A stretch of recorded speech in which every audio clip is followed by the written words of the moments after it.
Hello दोस्तों, स्वागत है आपका हमारे यूट्यूब चैनल याहू बाबा पे।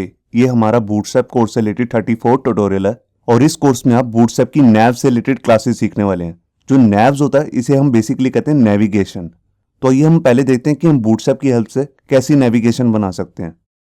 यहाँ देखिए, यहाँ पर हमारे पास एक एग्जाम्पल है नेविगेशन का। बिल्कुल सेम नेविगेशन आप देख रहे हैं, जैसे इसके बीच में गैप भी होता है, ये सारे ब्लू कलर में लिंक्स आ रहे होंगे। बिल्कुल ऐसी नेविगेशन हम बूटस्ट्रैप की हेल्प से बना सकते हैं। तो इसके लिए जो बूटस्ट्रैप के अंदर इनबिल्ट क्लासेस हैं उसको मैं आपको बताता हूं। सबसे पहले आप लेंगे एक यूएल टैग और उस पर क्लास लगाएंगे नैव। ये नैव जो है बूटस्ट्रैप की इनबिल्ट क्लास है नेविगेशन बनाने के लिए। और इसके बाद जितने भी अंदर एलाइज आएंगे उनके लिए भी आप एक अलग से क्लास लेंगे जिसका नाम है नैव आइटम।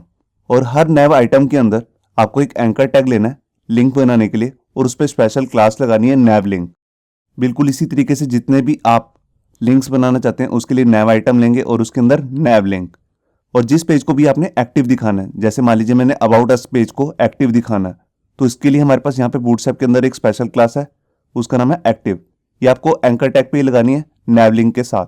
यहाँ पर एक इंपॉर्टेंट बात और भी है जो मैं आपको बताना चाहता हूँ। देखिए, हम बिल्कुल ऐसी नेविगेशन कहीं वेबसाइट पे लगाते नहीं है। हम क्लासेज यही यूज करते हैं, मगर उसके अंदर स्टाइलिंग अपनी कर सकते हैं। मैं भी आपको एक सिंपल सी स्टाइलिंग करके भी दिखाऊंगा। तो आइए शुरू करते हैं प्रैक्टिकल और देखते हैं कि नैव के साथ हमारे पास और कौन कौन सी क्लासेज हैं।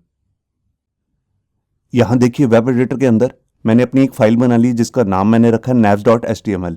और इसके हेड टैग के अंदर मैंने यहाँ पर एक मेटा टैग लिया व्यूपोर्ट नाम से। और उसके नीचे यहाँ पर मैंने अपनी बूटस्ट्रैप की CSS वाली फाइल को इंक्लूड किया है।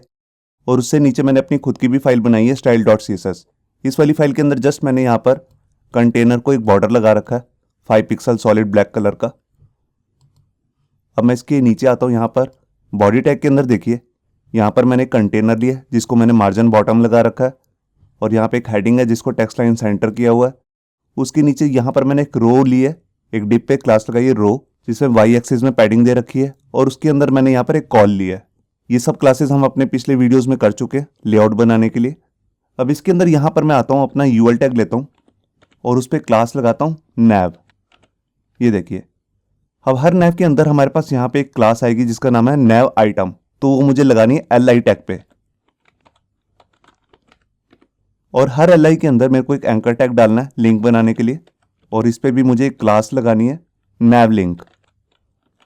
ये देखिए, अब इस लिंक के अंदर मैं कुछ भी पास कर सकता हूँ, जो भी टेक्स्ट मैं लिंक बनाना चाहता हूँ नेविगेशन के अंदर। ठीक है, जैसे मैं यहाँ पर ले लेता हूँ एक लिंक होम। अब मैं इसी वाले पूरे एल टैग को कॉपी कर लेता हूँ और इसको 3-4 बार पेस्ट कर देता हूँ।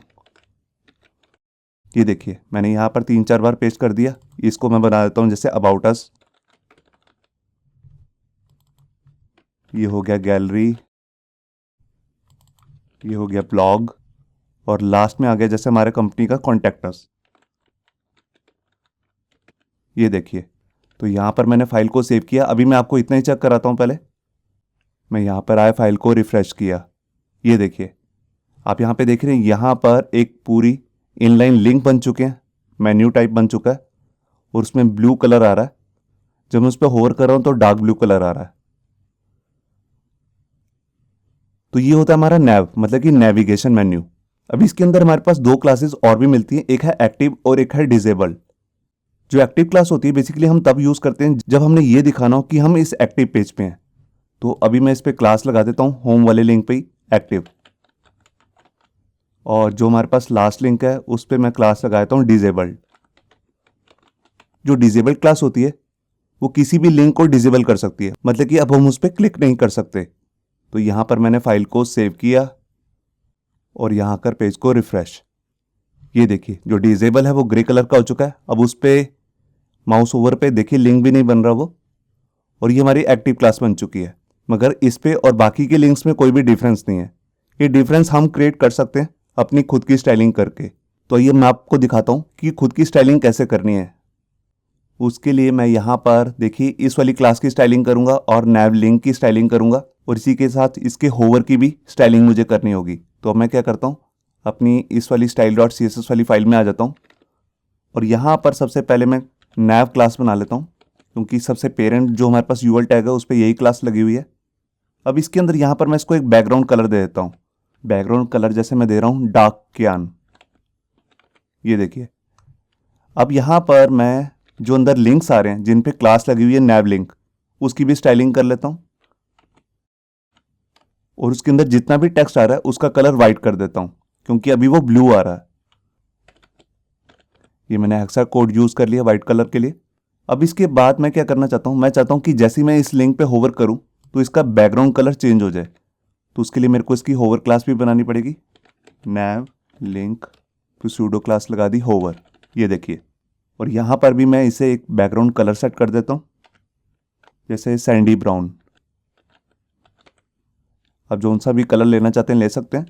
और इसके साथ जौन सा भी आपको कलर सेट करना है, तो देखिए कलर पे भी वो ब्लू ही रहता है, तो उसका कलर भी मेरे को वाइट ही करना है। तो यहाँ पे मैं दोबारा से वाइट ही ले लेता हूँ, ये देखिए। तो यहाँ पर मैंने इस फाइल को सेव किया। अभी मैं आपको एक बार ब्राउज़र में चेक कराता हूँ। मैं यहाँ पर आया, फाइल को रिफ्रेश किया, ये देखिए ये हमारा कस्टम स्टाइलिंग हो चुकी है नेविगेशन के लिए। ये देखिए होवर पे जब मैं होवर कर रहा हूँ सैंडी ब्राउन कलर दिख रहा है आपको, और ये डिजेबल हो चुका है कॉन्टैक्ट अस का लिंक, ये देखिए। तो इस तरह हम किसी भी नेविगेशन की जो हमारे को बूटस्ट्रैप के साथ क्लासेस मिलती हैं उसको ओवरराइड भी कर सकते हैं। बस इसमें जो हमारा टाइम है वो कहाँ बचता है, देखिए इसके अंदर पैडिंग आ रही है, आप देख रहे होंगे ऊपर नीचे से लेफ्ट और राइट से। वो पैडिंग का टाइम बच गया, हमने इसे इनलाइन ब्लॉक वगैरह नहीं किया, वो सब हो रखा है ऑलरेडी बूटस्ट्रैप की CSS वाली फाइल में। अब जिस तरह हमने ये नेविगेशन बनाई है, इसी तरह नेविगेशन बनाने का एक दूसरा स्टाइल भी है बूटस्ट्रैप के अंदर ही, उसकी भी अलग से क्लासेस आती हैं। आइए उसको भी देखते हैं कैसे बना सकते हैं। तो देखिए मैं HTML वाली फाइल में गया और मैं इसी पूरे लिंक को कॉपी करने की ज़रूरत नहीं है, मैं एक्चुअल में UL को ही कॉपी कर लेता हूँ। अब मैं क्या करता हूँ, जैसे ये हमारा कॉल जो टैग है ये बंद हो रहा है जहाँ पे, मैं इसी के बाद एक डिव और क्रिएट कर लेता हूँ और उस पर भी क्लास लगा देता हूँ। इसके बाद नहीं, एक्चुअल में इसके बाद रो के बाद मेरे को रो क्लास लगानी है और उसके अंदर दोबारा से मैंने कॉल क्लास लगा ली। मैं इसमें चेंज नहीं कर रहा ऊपर वाले मेन्यू में, मैं एक नया मेन्यू क्रिएट कर रहा हूँ और इसके अंदर मैंने ये UL पेस्ट कर दिया, ये देखिए नैव। अब इसके अंदर क्या करना है मेरे को, यहाँ पर बेसिकली मेरे को UL नहीं लेना, यहाँ पर मेरे को लेना कोई डिव। मतलब कि मैं आपको ये दिखा रहा हूँ कि बिना UL टैग लिए भी हम नेविगेशन क्रिएट कर सकते हैं बूटस्ट्रैप की हेल्प से। तो या तो मैं यहाँ पर डिव ले लूँ, या यहाँ पर HTML5 के अंदर एक स्पेशल टैग भी आता है जिसे हम कहते हैं नैव। नैव जो टैग है बेसिकली नेविगेशन के लिए बना, तो हम इसे भी यूज़ कर सकते हैं। अब इसके अंदर मेरे को क्या करना है, यहाँ पर अब हमारे पास कोई LI टैग नहीं आएंगे, मतलब कि जितने भी लिंक्स बनाने हैं उसके लिए हम एंकर टैग ही डालेंगे। और हर एंकर के अंदर मेरे को वही क्लास लगानी है अपनी नैव लिंक, ये देखिए। अब इसके अंदर भी मैं वैसे लिख लेता हूँ होम, और इसी को 3-4 बार डुप्लीकेट कर लेता हूँ, ये देखिए। इस पे मैं लिख देता हूँ अबाउट अस, इस पे गैलरी, और लास्ट वाले में जैसे मैं लिख देता हूँ ब्लॉग, ये देखिए। और इसके अंदर भी मैं कोई भी एक्टिव या डिजेबल क्लास भी लगा सकता हूँ, तो मैं एक पे एक्टिव लगा के दिखा देता हूँ आपको। इस पे मैं क्लास लगा देता हूँ एक्टिव, ये देखिए। तो यहाँ पर मैंने फाइल को सेव किया और यहाँ आकर फाइल को रिफ्रेश, ये देखिए यहाँ पर भी बिल्कुल वैसी स्टाइलिंग अपने आप आ चुकी है जैसे हमने ऊपर की थी। यहाँ पर हमने UL टैग के अंदर मेन्यू क्रिएट किया था, मगर यहाँ पर हमने क्या किया, सिंपल एक नैव टैग लिए और उसके अंदर एंकर टैग ले लिए। तो इस तरीके से भी, सिंपल तरीके से कम HTML में भी आप प्रॉपर एक मेन्यू क्रिएट कर सकते हैं। यहाँ पे हम एक काम और भी कर सकते हैं, जैसे कि आपको मालूम है कि मैंने पहले वाले नेविगेशन में होम पे एक्टिव क्लास लगाई थी, तो उसके लिए मैंने कोई स्टाइलिंग नहीं की है, तो उसकी स्टाइलिंग में मैं कर लेता हूँ। तो देखिए उसके लिए मैं यहाँ पर आया और जैसे कि हमने ये वाली क्लास बनाई थी अपनी होवर वाली, बिल्कुल यहीं पर ही मैं कोमा लगा के यही सेम स्टाइलिंग दूसरे पे भी अप्लाई कर देता हूँ। तो जहाँ पर मैंने नैव लिंक आ रहा है हमारे पास, उसी के साथ में अगर एक्टिव क्लास भी लगी हुई है, देखिए उसके लिए भी मैंने यहाँ पर अपना सेलेक्टर बना लिया। जहाँ पे ये दोनों क्लासेस लगी होंगी वहाँ पर भी यही कलर सेट हो जाएगा। तो यहाँ पर मैंने फाइल को सेव किया और यहाँ कर फाइल को रिफ्रेश, ये देखिए यहाँ पर अपने आप एक्टिव कलर की स्टाइलिंग आ गई है। और मैं यहाँ पर हमने अबाउट अस पे लगाई थी, तो यहाँ पर अबाउट अस पे उसकी स्टाइलिंग आ गई। अब क्योंकि यहाँ पर हम जो बूटस्ट्रैप यूज़ कर रहे हैं वो 4 वर्जन है और 5 वर्जन में भी सेम ही फंक्शनैलिटी चलती है, तो ये जो बूटस्ट्रैप है बेसिकली 4 और 5 वर्जन, ये CSS की फ्लेक्स बॉक्स की पावर को यूज़ करते हैं। तो उसकी हेल्प से हम यहाँ पर जो ये मेन्यू अंदर क्रिएट हो रहा है, ये भी आप देख रहे हैं लेफ्ट साइड में आ रहा है, तो इसको हम सेंटर में भी कर सकते हैं या बिल्कुल राइट साइड में भी कर सकते हैं। तो वो भी मैं आपको करके दिखाता हूँ। तो देखिए मैं यहाँ पर अपनी HTML में आया और जो ये मैंने नई रो बनाई है इसमें पहले पैडिंग लगा देता हूँ। यहाँ पर मैंने Y एक्सिस में पैडिंग दे दी अब मैं यहाँ पे क्या करता हूँ, यहाँ पर जो ये मेरा ऊपर वाला मेन्यू है नीचे वाले को बंद कर देता हूँ और ऊपर वाले को ओपन करके यहाँ पे जो मैंने नैव क्लास लगाई है इसी पे मैं अब सेंटर लाइन करने के लिए इस पे क्लास लगा रहा हूँ बूटस्ट्रैप की अपनी जस्टिफाई कंटेंट सेंटर। इस क्लास के बारे में मैं ऑलरेडी आपको पिछली वीडियोस में बता चुका हूँ। इसकी हेल्प से होता क्या है, जो भी इसके अंदर डाटा होता है वो सारा सेंटर में हो जाता है। तो यहाँ पर मैंने फाइल को सेव किया और यहाँ कर फाइल को रिफ्रेश। ये देखिए, आप देख रहे हैं ऊपर वाला जो मेन्यू है वो सेंटर अलाइन हो चुका है। अब इसको अगर मैं बिल्कुल राइट में करना चाहता हूँ वो भी कर सकता हूँ। तो उसके लिए जस्ट मेरे को यहाँ पे क्लास में क्या लिखना है, जस्टिफाई कंटेंट एंड।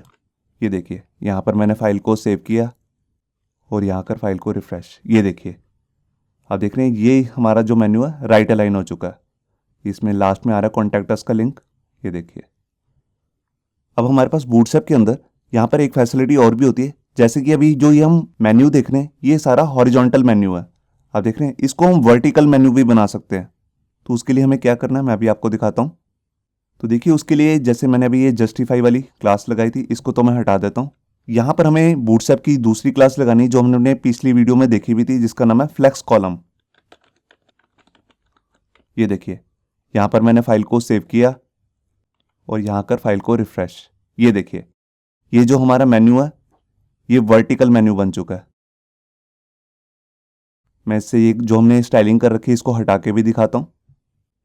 देखिए मैं CSS में आया, जो ये मैंने सारी स्टाइलिंग की है इसको सिलेक्ट करके कमेंट कर देता हूँ अभी। ये देखिए ये हमारा जो मेन्यू है ये सारा वर्टिकल मेन्यू बन चुका है। अब इसके बाद हमारे पास नेविगेशन से रिलेटेड 3 क्लासेस और हैं। उसमें होता क्या बेसिकली, हमारा जो मेन्यू होता है वो तो रहता है हॉरिजॉन्टली, मगर जो उसके अंदर लिंक आ रहे होते हैं वो बन जाते हैं एक बटन की तरह। तो आइए उसको भी कैसे करना है मैं अभी आपको दिखाता हूँ। मैं यहाँ पर आया अपने नेविगेशन में और जस्ट मेरे को क्या करना है, यहाँ पर जैसे मैंने अभी ये क्लास लगाई थी फ्लेक्स, इसको तो मैं हटा देता हूँ और यहाँ पे जो मेरे को स्पेशल क्लास लगानी है उसका नाम है नैव पिल्स। देखिए पिल्स जो होता है वो होता है कैप्सूल, जो दवाइयों के कैप्सूल होते हैं उसका जैसा डिजाइन होता है बिल्कुल वैसे ही ये मेन्यू क्रिएट हो जाएगा। मैं भी आपको दिखाता हूँ। यहाँ पर मैंने फाइल को सेव किया और यहाँ आकर फाइल को रिफ्रेश। ये देखिए आप देख रहे हैं जो इसका एक्टिव वाला लिंक है वो आपको एक बटन की तरह दिख रहा है, बाकी के लिंक नॉर्मल दिख रहे हैं। इसकी भी हम अपनी खुद की भी स्टाइलिंग कर सकते हैं अगर करना चाहे तो, जैसे मैं आपको करके दिखाता हूँ थोड़ी सी। देखिए मैं यहाँ पर आया और मैं ये वाली जो हमने अभी लगाई थी इसको हटा देता हूँ। इसमें जो नैव आ रहा है इसका जो बैकग्राउंड है इसको मैं हटा देता हूँ। अभी इसको मैं कमेंट कर देता हूँ, बाकी जो नीचे वाली लिंक्स वाली CSS है उसको लगे रहने देता हूँ। तो मैं यहाँ पर आया, फाइल को रिफ्रेश किया। यहाँ पर एक्चुअल में टेक्स्ट का कलर वाइट हो चुका है, जो लिंक्स आ रहे हैं उनका कलर मेरे को दोबारा से ब्लैक ही करना पड़ेगा। तो यहाँ पर मैं क्या करता हूँ, यहाँ पे मैं इसको अभी ब्लैक कलर ही दे देता हूँ। ये देखिए तो बाय डिफ़ॉल्ट लिंक्स का जो कलर है वो ब्लैक दिखता रहेगा। जब मैं होवर करूँगा तो उसका टेक्स्ट कलर वाइट हो जाएगा और बैकग्राउंड सैंडी ब्राउन। तो यहाँ पर मैंने फाइल को सेव किया और यहाँ कर फाइल को रिफ्रेश। ये देखिए जब मैं होवर भी कर रहा हूँ तो आप देख रहे हैं इसके कॉर्नर जो हैं वो राउंड लिए हुए हैं, उसमें बॉर्डर रेडियस लगा हुआ है। तो ये होता है हमारे पास नैव पिल। अब नैव पिल में भी हमारे पास 2 अलग अलग से क्लासेस आती हैं। देखिए अभी जो ये मेन्यू है बिल्कुल लेफ्ट अलाइन हो रखा है। अगर मैं चाहता हूँ कि जो ये मेन्यू है ये अपनी पूरी जगह घेर ले, मतलब कि यहाँ तक बिल्कुल राइट तक जितनी भी इसके पास जगह है उतनी जगह, तो उसके लिए देखिए मैं यहाँ पे क्या करूँगा। देखिए मैंने जो ये नैव बना रखा है ऑलरेडी कॉल क्लास के अंदर बनाया हुआ है और एक रो के अंदर हमने सिर्फ एक ही कॉलम बनाया, मतलब कि ये फुल विड्थ ले रहा है जितनी भी कंटेनर की विड्थ होती है। तो अब मैं यहाँ पे क्या करूँगा, यहाँ पर मैं नैव पिल्स के साथ ही दूसरी क्लास लगा देता हूँ जिसका नाम है नैव फिल। ये देखिए तो ये पूरी की पूरी जो हमारे पास कॉलम की विड्थ है उसको फिल कर देगा। यहाँ पे मैंने फाइल को सेव किया और यहाँ कर फाइल को रिफ्रेश।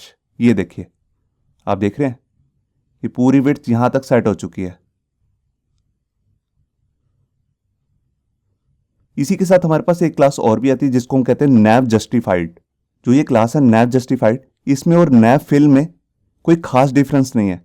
देखिए जो नैव फिल है वो पूरी की पूरी जो स्पेस होती है उसको फिल कर देती है, मगर वो ये नहीं देखती कि जितने भी अंदर लिंक्स आ रहे हैं उनकी विड्थ कैसे हो रही है। किसी की ज़्यादा भी हो सकती है, किसी की कम भी। जैसे कि आप यहाँ पे देख भी रहे हैं। मगर जो हमारे पास दूसरी क्लास है नैव जस्टिफाइड, उसमें क्या होता है, जो जितने भी अंदर लिंक्स आ रहे होंगे उन सबके पास इक्वल स्पेस होगी, मतलब कि इक्वल विड्थ का उनका जो पिल बन रहा होगा। मैं भी आपको चेक कराता हूँ। तो मैं यहाँ पर गया और यहाँ पर मेरे को फिल की जगह पे लिख देना है नैव जस्टिफाइड। ये देखिए, तो यहाँ पर मैंने फाइल को सेव किया और यहाँ कर फाइल को रिफ्रेश। ये देखिए, तो कुछ खास डिफरेंस नहीं हुआ, थोड़ा सा चेंज हुआ हल्का सा। तो यहाँ पर एक्चुअल में अब नैव जस्टिफाइड का मतलब क्या है, जितने भी अंदर लिंक्स बन रहे हैं उन सब के पास इक्वल विड्थ है, मतलब कि जितनी गैलरी के पास है उतनी ब्लॉग के पास है, उतनी अबाउट अस के पास और उतनी होम के पास। मगर फिल के केस में ऐसा नहीं होता। फिल के केस में जिसके पास टेक्स्ट ज़्यादा होता है उसके पास स्पेस ज़्यादा होती है। तो ये थी हमारी सारी इस वीडियो के अंदर नेविगेशन से रिलेटेड क्लासेस। हमारे पास एक एडवांस नेविगेशन भी आती है जिसको हम अपनी नेक्स्ट वीडियो में करने वाले हैं नैव बार की क्लासेस के अंदर, तो उस वीडियो को भी देखना मत भूलिए। होप सो आपको ये हमारा वीडियो ट्यूटोरियल अच्छा लगा होगा। अगर अच्छा लगा है तो वीडियो को प्लीज़ लाइक करना मत भूलिए। अगर आप ऐसे ही रेगुलर अपडेट चाहते हैं तो हमारे चैनल याहू बाबा को सब्सक्राइब करना मत भूलिए। Thank you.